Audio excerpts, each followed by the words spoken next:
course. You don't have to look in the camera. Right. So I'll just have you start by saying and spelling your name and giving your title or position. Okay, great. Amanda Bakian, Amanda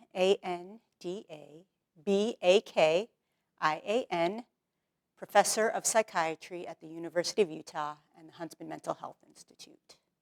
Thank you, Amanda. So yeah, we're talking about heat and mental health today. What are, I think your colleague was just telling me about an article you did recently that's been getting attention. What's a good overview of what you talked about and the information in there? Yeah, so an overview about that article is that we looked at how multiple components in an ambient environmental mixture are associated with suicide risk. So we had previously done some research that looked at the relationship between short-term exposure to find particulate matter and nitrogen dioxide, so two common air pollutants, and the risk of suicide. But those air pollutants don't exist just independently. They're part of this mixture. And a component of that mixture that we know is related to a number of adverse physical health outcomes is heat. So we wanted to look at how air pollution and heat combined might be associated with suicide. So we looked at them first independently so we could get a sense, are they individually associated with suicide risk? And then when we put them all together, what sort of effect does that have on our risk of suicide? Wow. How long have you been taking a look at this topic, or how long has this research been going on for you and maybe your team? Yeah, our first paper was published in 2015, and actually that was one of the first studies that was based in North America to look at the relationship between air pollution exposure and the risk of suicide. Since then, there's actually been a fair bit of work that has replicated our findings, and this has been work that's been done in geographically, meteorologically, and culturally diverse areas worldwide. So since then, we've really expanded that work to consider additional pieces of our natural environment, like heat. So we've been doing this work, since maybe about 2013, and this work is still ongoing because there are so many questions we need to address. Definitely. Well, I'll ask a kind of a basic question that we probably know the answer to. Does the heat have a negative impact on mental health overall? Yes, we do know that extreme heat is associated with negative impacts on mental health. It seems like seasonal depression is generally in the winter. Does the summertime bring kind of a different way or method of that? Yeah, so you're right. We do recognize, and it's been recognized for a long time, that we have something called seasonal affective disorder.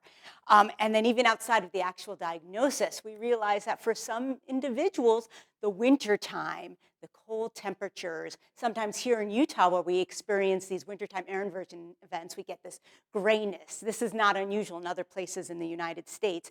We will then see increased rates of depression and depressive symptoms.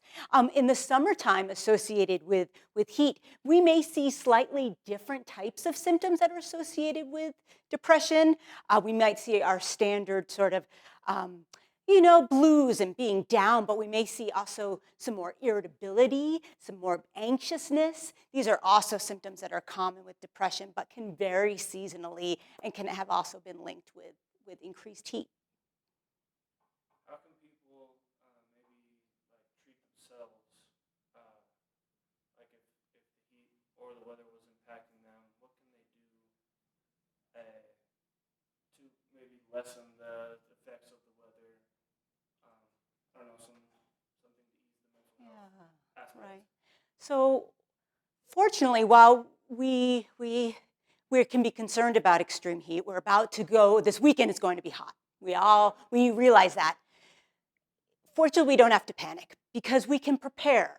Our exposure, our experience of heat is something that we can, hopefully, many of us, be able to intervene upon.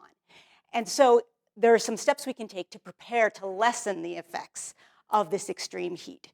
First thing we can do is to plan in advance to have access to cooler environments, whether or not that means staying indoors with access to air conditioning, whether or not that means moving up higher in elevation into the mountains where it's often cooler, whether or not it's being a place, having access to a place that has water where we can swim and keep cool that way.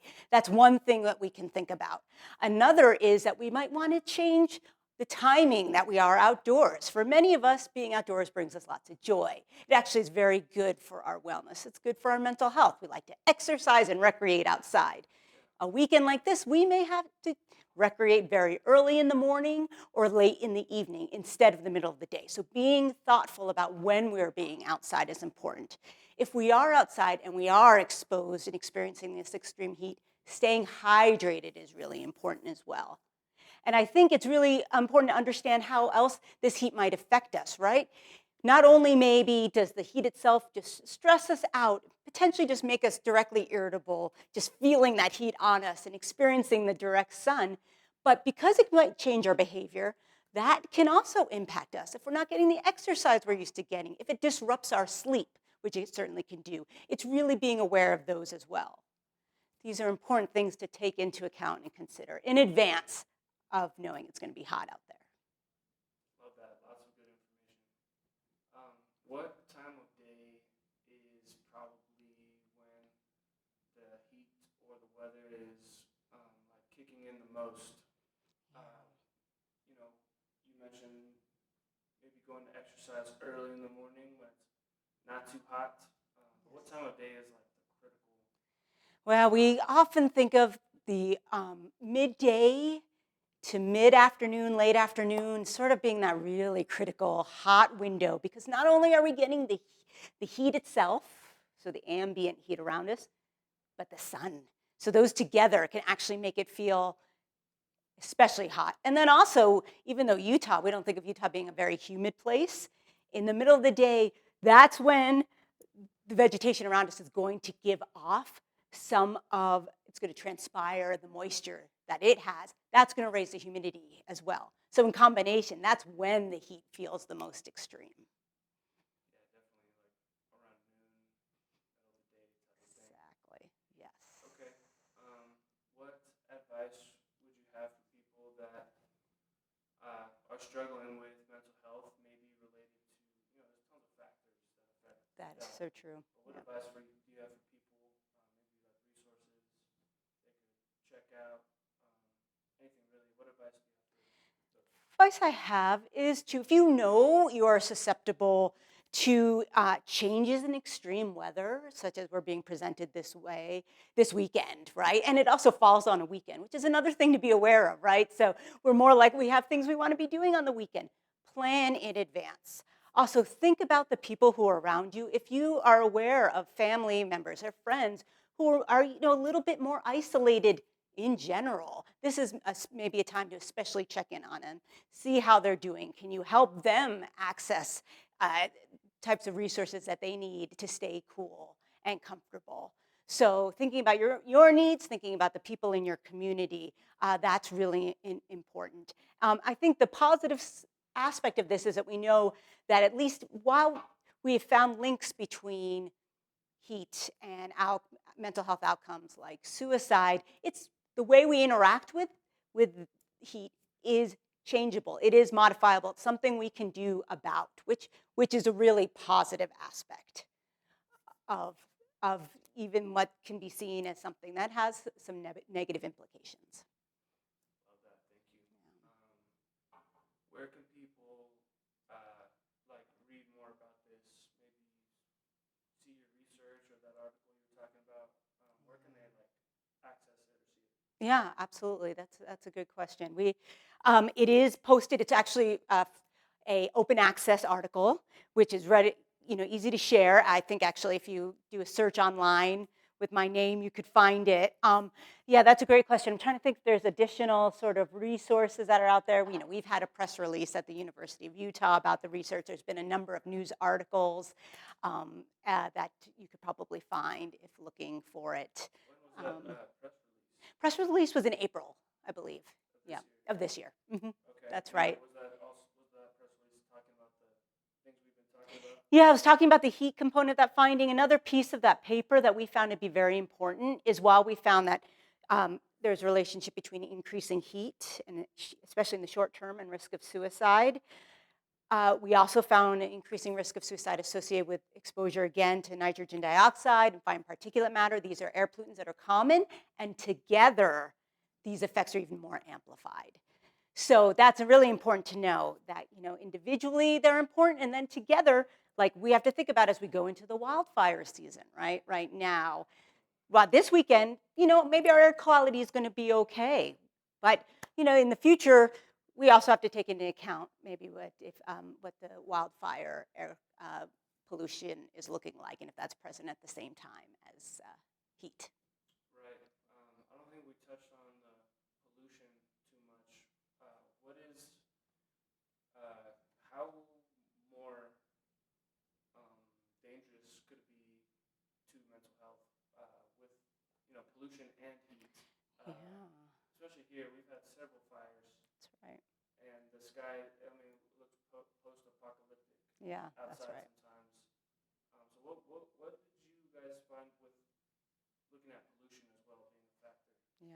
Yeah, we found that while you know, even if one isn't present without the other, you know, we have some concerns there, but it is especially strong amplification of the effects of these exposures when they're there in combination. So combined effects.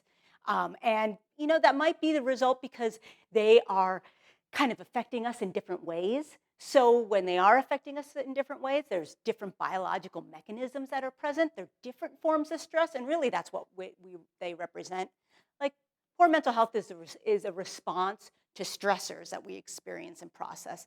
And these types of exposures are other examples of stressors, but fortunately modifiable ones, something we can do something about to limit them. Love that. So, Thank you. yeah. Anything else you want to share about anything we've been talking about? Yes, no, it's great to hear the interest. Yeah, I would just say, you know, there are a lot of resources out there. So if someone is concerned about themselves, their own mental health, or mental health of someone they love, there are many resources. There is the 988, which is a suicide hotline. There is a warm line at the Huntsman Mental Health Institute. So there are resources out there, people to talk to who are available very quickly. That's important to know about. Also, just want to say, what's key to our research that we're doing is that there's a vulnerability piece, right? Like, so these environmental exposures, they produce stress. And the way we process that stress and deal with it differs from one person to another. So there's an underlying vulnerability that's present that we're still trying to understand. And that's the key. These exposures, they don't cause poor mental health. They don't cause suicide. They interact with a vulnerability that's present that then leads to those outcomes. Very interesting. Yeah. That's all I got, I think. Right. Thank you so much. Yeah, you're so welcome.